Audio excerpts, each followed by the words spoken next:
Karibu sana katika chaneli yako pendwa ya IQ Intelligence. Pia usisahau kusubscribe, kuwasha alama ya kengele ili kuendelea kupata video zetu nyingi.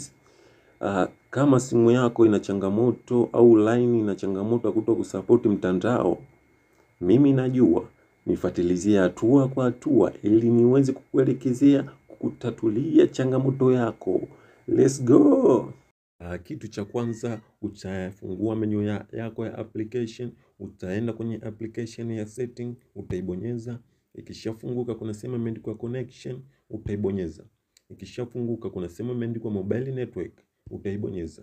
Ikishafunguka kuna sehemu imeandikwa access point names, utaibonyeza. Ikishafunguka utaona kuna orodha ya mitandao iliyokuwepo katika simu yangu hii hapa ambayo ni Halotel, Airtel na TTCL.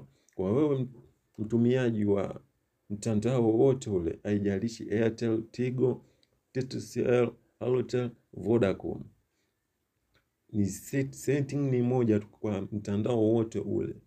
Utabonyeza kwenye neno add. Utabonyeza neno add. Sehemu ya kwanza utaandika name. Kwenye name hapa utaandika jina la mtandao unaotumia. Tuchukulie kwa mfano Vodacom. Utaandika Vodacom. Ukishamaliza kuandika utapiga neno okay. Ukishapiga okay kuna sehemu imeandikwa APN, utaibonyeza. Utaandika neno internet. Ukishaandika neno internet utapiga okay. Utashuka huko chini kuna sehemu imeandikwa APN protocol, utaibonyeza. Utachagua IPv4 to IPv6. Hii hapa tatu utaibonyeza. Kuna sehemu nyingine tena hapa imeandikwa APN roaming protocol, utaibonyeza.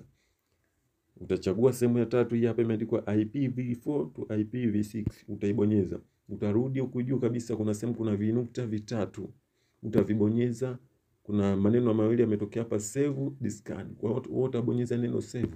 Ukishabonyeza save itatokea hii hapa Vodacom. Kwa hiyo utaiwasha, utaibonyeza tu itawaka automatic, mtandao utaanza kufanya kazi. Pia usisahau kusubscribe, kulike, kushare, kucomment, kuambia marafiki. Usiende kwa fundi atakuchaji hela kubwa. Ukienda kwa fundi ni 20,000 hadi 10,000. Kwa hiyo subscribe hapo ili usinipoteze, ili uendelee kupata video nyingi katika channel hii. Asante sana.